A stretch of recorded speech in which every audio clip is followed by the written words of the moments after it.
Bismillahirrahmanirrahim. Assalamualaikum warahmatullahi wabarakatuh. Teman-teman, berjumpa kembali dengan saya Nur Saada. Dalam video kali ini saya akan memaparkan mengenai salah satu materi ya dalam mata kuliah analisa laporan keuangan. Di sini saya akan memaparkan mengenai analisis kredit. Diawali dengan pengertian dari analisis kredit ya. Penilaian atau analisis kredit adalah semacam studi kelayakan atau feasibility study atas perusahaan pemohon kredit. Penilaian kredit adalah suatu kegiatan pemeriksaan, penelitian, dan analisa terhadap kelengkapan, keabsahan, dan kelayakan berkas atau surat atau data permohonan kredit calon debitur hingga dikeluarkannya suatu keputusan apakah kredit tersebut diterima atau ditolak. Nah, pekerjaannya apa saja sih? Yang pertama yaitu mempersiapkan pekerjaan-pekerjaan penguraian dari segala aspek, baik keuangan maupun non-keuangan, untuk mengetahui kemungkinan dapat atau tidak dapat dipertimbangkan suatu permohonan kredit. Kemudian pekerjaan yang keduanya yaitu menyusun laporan analisis yang diperlukan, yang berisi penguraian dan kesimpulan, serta penyajian alternatif-alternatif sebagai bahan pertimbangan untuk pengambilan keputusan pimpinan dari pemohonan kredit nasabah. Baiklah, berikutnya apa saja sih tujuan dan manfaat dari analisis kredit ini? Tujuannya adalah yang pertama, menghindari kredit yang dibiayai nantinya tidak layak yang dapat menyebabkan kemungkinan besar bank akan menderita kerugian karena ketidakmampuan nasabah untuk mengembalikan pinjaman sekaligus beban bunganya atau gagal bayar atau kredit macet. Tujuan yang kedua yaitu mencegah secara dini kemungkinan terjadinya default oleh calon debitur. Ya, default ini adalah kegagalan nasabah dalam memenuhi kewajibannya untuk melunasi kredit yang diterimanya, yaitu angsuran pokoknya ya, beserta bunga yang sudah disepakati dan sudah diperjanjikan bersama, misalnya berdasarkan akad kredit yang dibuat berdasarkan notaris publik. Kemudian apa saja manfaat dari analisis kredit? Yang pertama yaitu mengurangi tingkat pengangguran dan meningkatkan tingkat pendapatan masyarakat. Yang kedua yaitu untuk kelompok masyarakat yang memiliki keahlian dan profesi tertentu dapat terlihat dalam proses pemberian kredit. Kemudian manfaat yang ketiga yaitu salah satu indikator bagi nilai saham atau dividen atau jumlah bagi hasil yang diperoleh. Manfaat yang berikutnya adalah adanya jenis kredit-kredit tertentu seperti bank garansi atau LC akan memberikan rasa aman dan ketenangan bagi pihak yang terlibat, misalnya pimpinan proyek atau para supplier atau penjual yang terlibat di dalamnya. Nah, teman-teman, ada 5 jenis analisis kredit. Yang pertama yaitu analisis rasio kredit. Ini merupakan analisis yang menggunakan rasio-rasio keuangan seperti rasio cicilan terhadap penghasilan, rasio utang terhadap aset, dan rasio kemampuan membayar utang. Kemudian jenis yang kedua yaitu analisis cash flow. Ini merupakan analisis yang mengukur kemampuan suatu perusahaan atau individu dalam memenuhi kewajiban finansialnya dengan menggunakan arus kas yang diperoleh. Jenis yang ketiga yaitu analisis fundamental. Ini merupakan analisis yang menggunakan laporan keuangan perusahaan atau individu seperti laba rugi, neraca, dan laporan perubahan ekuitas untuk menilai kondisi keuangan suatu perusahaan atau individu. Nah, jenis yang keempat yaitu ada analisis kapasitas. Ini merupakan analisis yang mengukur kemampuan suatu perusahaan atau individu dalam memenuhi kewajiban finansialnya dengan menggunakan kapasitas produksi perusahaan atau pendapatan individu. Analisis yang kelima yaitu analisis karakter. Ini merupakan analisis yang mengukur kemampuan suatu perusahaan atau individu dalam memenuhi kewajiban finansialnya dengan menggunakan faktor-faktor seperti integritas, kejujuran, dan kepercayaan. Berikutnya adalah jenis dari rasio analisis kredit. Ada 3. Yang pertama yaitu liquidity ratio. Ini merupakan likuiditas ya, rasio likuiditas yang digunakan untuk mengukur likuiditas perusahaan. Ini ada 2 jenis. Yang pertama yaitu current ratio. Current ratio adalah aktiva lancar dibagi dengan pasiva lancar. ini menggambarkan kemampuan untuk membayar hutang yang segera harus dipenuhi dengan aktiva lancar. Nah, kemudian cash ratio ini adalah kas ditambah sekuritas dibagi pasiva lancar. Ini adalah rasio yang digunakan untuk mengukur kemampuan perusahaan dalam membayar hutang yang segera dipenuhi dengan kas dan sekuritas. Kemudian jenis rasio yang kedua yaitu adalah leverage ratio. Nah, ini adalah untuk mengukur seberapa jauh aktiva yang dibiayai dari hutang. Ini ada 3 jenis yaitu debt ratio. Debt ratio ini adalah total hutang ya dibagi dengan aset. Kemudian ada debt to equity. Nah, ini adalah total hutang dibanding dengan equity. Setiap modal sendiri yang menjamin seluruh hutang. Kemudian yang ketiga itu times interest earned. Ini profit before taxes plus interest ya, dibanding dengan interest charge. Rasio ini memberikan gambaran besarnya keuntungan untuk menjamin pembayaran bunga hutang. Ini rata-rata 8 kali ya. Kemudian jenis rasio yang ketiga yaitu activity ratio.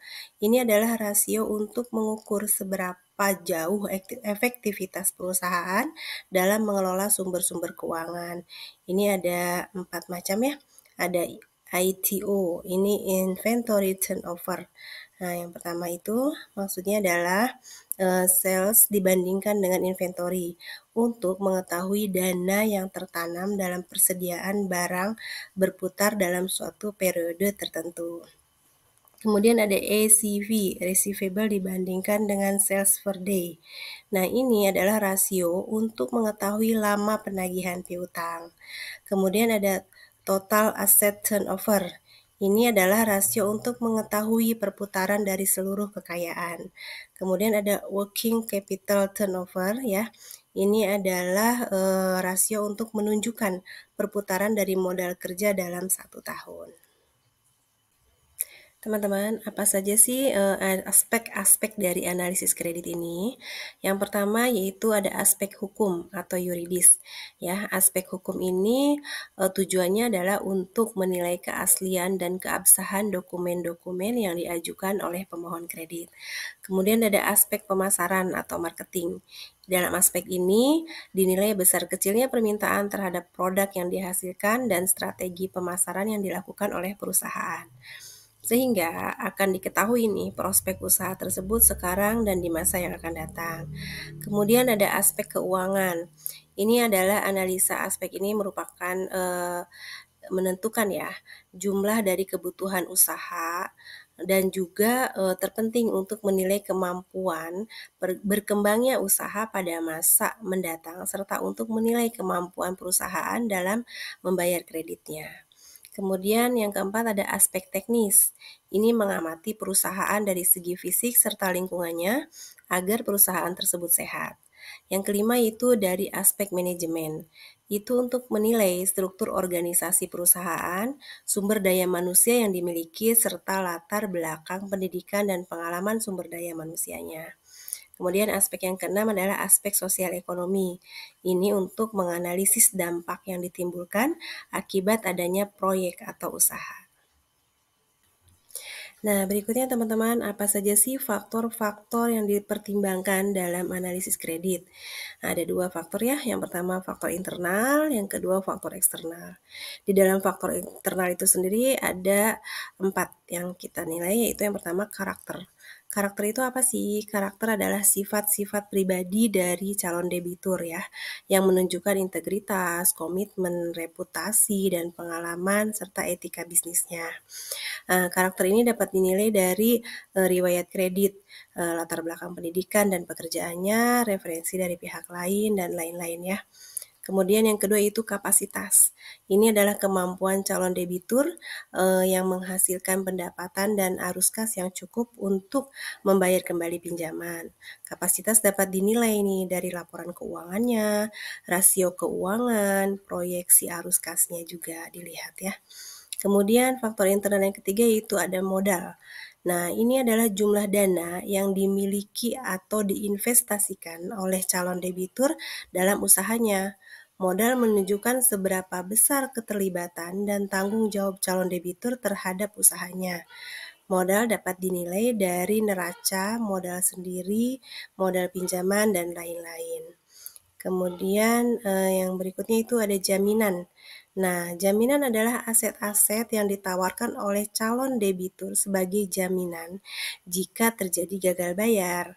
Nah, jaminan ini menunjukkan seberapa besar keseriusan dan kepercayaan calon debitur terhadap pinjaman yang diajukan. Jaminan dapat dinilai dari jenis, nilai, likuiditas, dan legalitas aset-aset tersebut. Nah, berikutnya itu ada faktor eksternal. Ini ada dua yang dilihat, yaitu kondisi pasar dan kondisi makroekonomi. Pada kondisi pasar, ini adalah situasi permintaan dan penawaran produk atau jasa yang dihasilkan oleh usaha calon debitur. Nah, kondisi pasar menunjukkan seberapa besar potensi dan persaingan usaha calon debitur. Ini kondisi pasar dapat dinilai dari analisis SWOT-nya ya. Ya, strength-nya, weakness, opportunities, and threat. Dan juga analisis PESTA, political, economic, sosial, technological, environmental, and legalnya. Kemudian kondisi makroekonomi. Nah, di situasi ini yaitu situasi perekonomian secara keseluruhan yang mempengaruhi usaha calon debitur. Kondisi makroekonomi ini menunjukkan seberapa besar dampak faktor-faktor ekonomi terhadap usaha calon debitur. Nah, ini dapat dinilai nih dari indikator-indikator ekonomi seperti pertumbuhan ekonomi, inflasi, suku bunga, nilai tukar, dan lain-lain. Nah, selanjutnya teman-teman kita coba masuk ke kasus dan pembahasan ya. Di sini kasus adalah permasalahan pelaksanaan kredit bank banyak ditemukan pada ketidakmampuan nasabah untuk membayar sebagian atau seluruh kewajibannya kepada bank sesuai jangka waktu yang telah ditentukan, meliputi pinjaman pokok dan bunga yang menyebabkan kredit digolongkan menjadi non-performing loan atau NPL atau kredit bermasalah. Nah, ini kredit yang dinilai sebagai kredit yang performing loan adalah kredit lancar dan dalam perhatian khusus. Sedangkan yang dinilai sebagai kredit non-performing loan, NPL, adalah mulai dari kredit kurang lancar, kredit diragukan, dan kredit macet. Nah, pada kasus ini ada tabel ya dari kredit bermasalah PT Bank DKI. Ini tabelnya adalah laporan tahunan PT Bank DKI 2021. Ada tahunnya dari mulai 2017, 2018 sampai dengan 2021. Dan ada NPL-nya ya, gross dalam persennya. Tabel di atas menunjukkan NPL PT Bank DKI mengalami penurunan 1,1% pada tahun 2018 dari tahun 2017. Lalu pada 2019 penurunan NPL sebesar 0,1% dari tahun 2018. Kenaikan NPL PT Bank DKI mengalami kenaikan pada 2020 sebesar 0,46% dan kenaikan terjadi kembali pada 2021 sebesar 0,04%. Kenaikan tersebut masih dalam batas wajar dibandingkan dengan bank lain yang bahkan mengalami kenaikan hingga hampir menyentuh batas maksimal NPL yang ditetapkan oleh Otoritas Jasa Keuangan atau OJK, yaitu sebesar 5%. Nah, NPL PT Bank DKI dari tahun 2017 sampai tahun 2021 dapat dikatakan stabil karena penurunan dan kenaikan yang terjadi tidak signifikan. Kebijakan penyelesaian kredit merupakan salah satu penentu angka NPL PT Bank DKI. Berpedoman kepada Surat Edaran Bank Indonesia nomor 26/4/BPPP tahun 1993 tentang kualitas aktiva produksi dan pembentukan penyisihan penghapusan aktiva produksi tertanggal 29 Mei 1993 yang pada prinsipnya mengatur penyelesaian kredit bermasalah sebelum diselesaikan melalui lembaga hukum adalah melalui alternatif penanganan secara penjadwalan kembali atau rescheduling, persyaratan kembali atau reconditioning, dan penataan kembali atau restructuring. Nah, pembahasan dan penyelesaian dari kasus PT Bank DKI tersebut adalah dalam pelaksanaan penyelesaian bermasalah memberikan kebijakan rescheduling, reconditioning, dan restructuring dengan penerapan yang pertama yaitu kebijakan rescheduling PT Bank DKI yaitu dengan memberikan perpanjangan waktu tenor kepada debitur hingga 1 tahun mendatang. Sedangkan saat limit kredit berada di atas 5 miliar di mana kebijakan diputuskan oleh direksi. Kemudian yang kedua itu kebijakan restructuring PT Bank DKI adalah dengan menyesuaikan kemampuan debitur dalam pembayaran kredit. Yang ketiga itu kebijakan reconditioning PT Bank DKI adalah dengan melakukan perubahan persyaratan yang berupa penambahan atau suntikan dana kepada debitur dengan kredit bermasalah. Nah, teman-teman, demikian pembahasan dari saya mengenai analisis kredit. Ini ada daftar pustaka pengambilan materi yang saya sampaikan. Barangkali bermanfaat untuk teman-teman semua untuk menambah referensi tentang analisis kredit. Demikian pembahasan tentang analisis kredit dari saya. Kurang lebihnya mohon maaf. Semoga bermanfaat. Saya Nur Sada, pamit undur diri. Assalamualaikum warahmatullahi wabarakatuh.